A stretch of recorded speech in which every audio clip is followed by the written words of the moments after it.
Hello everyone, welcome to YouTube channel banking with हर।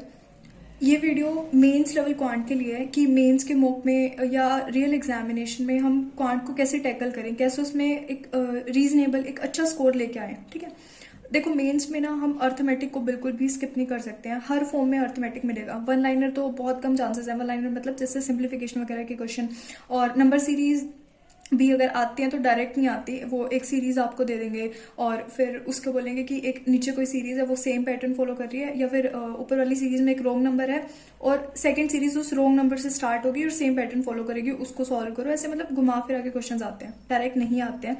और arithmetic के अगर क्वेश्चन आते हैं डायरेक्ट मान लो तो वो भी थोड़े डिफिकल्ट आएंगे। जैसे 3-4 फिलअप दे देंगे और ऑप्शंस दे देते हैं नीचे कि बताओ इनमें से कौन सी वैल्यू सेटिस्फाई कर सकती है, तो वो ऑप्शन से सॉल्व करने पड़ते हैं। तो उन सब में क्वांटिटी के क्वेश्चंस आते हैं, स्टेटमेंट के क्वेश्चंस आते हैं। ये इन सब में ना हमारा अर्थमेटिक स्ट्रांग होना बहुत ज़रूरी है। और जब हम प्रीलिम्स क्लियर कर लेते हैं ना, तो एक चीज़ होती है कि हमने बेसिक पढ़ लिया, हमें बेसिक आता था, ठीक है, और लेकिन दिक्कत क्या आ रही है कि हाई लेवल क्वेश्चन सॉल्व नहीं हो रहे। अब उसका ना दो रीज़न हो सकते हैं उसके। या तो प्रैक्टिस की कमी है कि खुद से प्रैक्टिस करनी है और सेल्फ प्रैक्टिस, जैसे कोई किसी बुक से, किसी पीडीएफ से। या दूसरा रीज़न हो सकता है कि जो कुछ कॉन्सेप्ट्स है ना, उन टॉपिक के हम भूल रहे हैं। पूरा बेसिक से करने की ज़रूरत नहीं है, तो आप बीच में क्या करो कि 1-2 टॉपिक की वीडियो देख लो, उससे हो जाएगा। ठीक है, तो सबसे पहले मेन जो टॉपिक है अर्थमेटिक के, वो percentage, ratio, proportion, mixture and alligation, ages और पार्टनरशिप। मैं जब भी करती हूँ ना तो इन टॉपिक्स को हमेशा एक साथ करती हूँ, क्योंकि ये सब ना कहीं इंटरलिंक्ड है। जैसे इसमें भी रेशो का काम है, यहाँ पे भी रेशो का काम है, यहाँ रेशो है, यहाँ रेशो है, तो इन सब में रेशो है, परसेंटेज है, वो सब इन्वॉल्व है। इसके बाद ये करने के बाद time and work, pipe and system एक साथ करने का है, और speed, time, distance, boat and stream, ये दोनों टॉपिक एक साथ पढ़ने वाले हैं। और फिर profit and loss, SI and CI. Main जो टॉपिक है अर्थमेटिक में वो ये है। अगर आप ये टॉपिक अच्छे से पढ़ लेते हो ना, अच्छे से कवर कर लेते हो, तो एक मेजर प्रपोर्शन आपने कवर कर लिया। इसके बाद बचता है मेंसुरेशन और प्रोबेबिलिटी। अब मैंने प्रीलिम्स में वो टॉपिक अच्छे से किए थे, मतलब कि ठीक है कुछ फॉर्मूलाज है, अगर कोई बेसिक क्वेश्चन आ गया तो मैं सॉल्व कर लूँ, बट मैं मेंस में प्रेफर नहीं करती हूँ उनको, इवन क्योंकि उनका थोड़ा हाई लेवल आ जाता है। मेंसुरेशन में फिर भी ट्राई कर लेती हूँ, बट प्रोबेबिलिटी में बिल्कुल टच नहीं करती हूँ मेंस के हिसाब से। और यही टॉपिक है जो मैंने अभी भी पढ़े हैं, और इनमें से कुछ एक टॉपिक्स की मैं फिर से वीडियो भी देख रही हूँ और अनअकैडमी पे आशीष सर से, क्योंकि मोस्टली मैं उनसे ही पढ़ी हूँ। बट मैं और सोर्सेज भी डिस्कस करूंगी, क्योंकि कई एस्पिरेंट को नहीं समझ में आता है एक टीचर से, तो आप अलग अलग सोर्सेज को फॉलो कर सकते हो। ठीक है, तो सबसे पहली चीज़ यही है कि आपके ये टॉपिक स्ट्रॉन्ग होने चाहिए, और अगर नहीं है तो सोर्सेज क्या क्या है वो आपके साथ बता रही हूँ। सबसे पहले तो फ्री सोर्सेज की बात कर रही हूँ मैं। आशीष सर का जो चैनल है स्टडीफाइड, उस पर आप विजिट कर सकते हो, वहां से जो टॉपिक आपको पढ़ना ठीक लगता है वो। दूसरा है एक अमर सर पढ़ाते हैं, ठीक है। एक और टीचर है साहिल खंडेलवाल सर। एक और टीचर है अरुण सर, वो भी अच्छा पढ़ाते हैं, और आई थिंक बैंकर्स वे के टीचर हैं ये। फिर एक है हर्षल सर, और इसके बाद है एक कौशिक सर।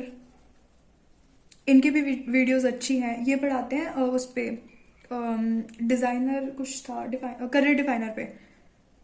करियर डिफाइनर इनका यूट्यूब का चैनल है, वहाँ पे आप इनकी वीडियोस देख सकते हो। फिर एक टीचर है और लर्निंग कैप्सूल एक चैनल है,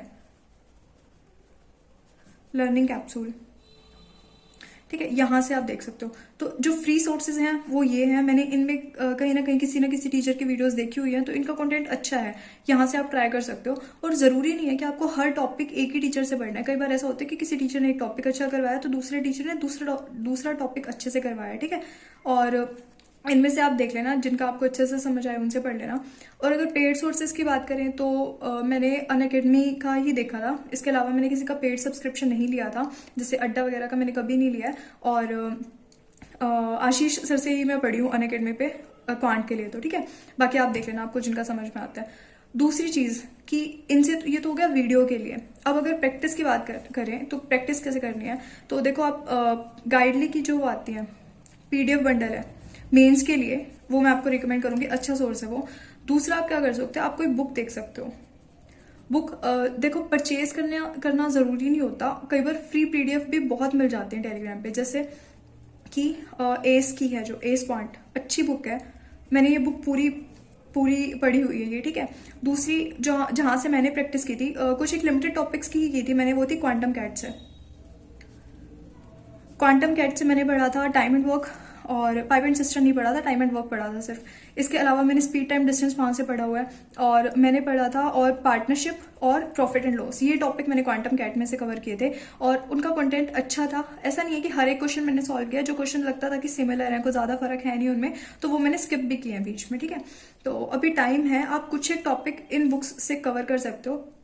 इनके अलावा भी बहुत सारी बुकें आपने पढ़ी होगी, कोरियन पब्लिकेशंस की भी बुक आती हैं, बट मैंने वो कभी सॉल्व नहीं करके देखी, तो उनका मैं रिव्यू आपको नहीं दे सकती। ये मैंने पढ़ा हुआ है, ठीक है।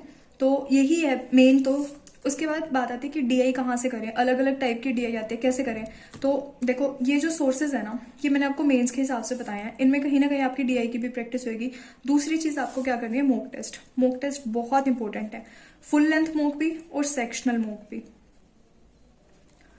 अगर आपको लगता है कि टाइमर के साथ करना है तो वो बेस्ट होता है कि टाइमर के साथ सॉल्व करो, बट अगर आपको लगता है नहीं, कुछ अभी नहीं हो रहा, टाइमर के साथ क्वेश्चन सॉल्व नहीं हो पा रहे हैं, तो क्या करो कि एक दो मॉक आप कर लो टाइमर के साथ, एक दो मॉक आप कर लो डायरेक्ट सबमिट करके उनको, ठीक है। लेकिन करना जरूर है। अगर टाइमर के साथ भी कर रहे हो तो जो क्वेश्चन आपसे अटेम्प्ट नहीं हुए उनको बहुत अच्छे से एनालिसिस करना, ट्राई करना कि पहले खुद सॉल्व करो, ठीक है। उसके बाद लगे कि नहीं, अब तो बिल्कुल अपना 100% दे चुके, नहीं सॉल्व हो रहा है, फिर आप सोल्यूशन देख सकते हो उनके। मॉक टेस्ट और सेक्शनल। मॉक की अगर बात करें तो मॉक मैंने लिया हुआ है ऑलिव बोर्ड का और ग्रेड अप का।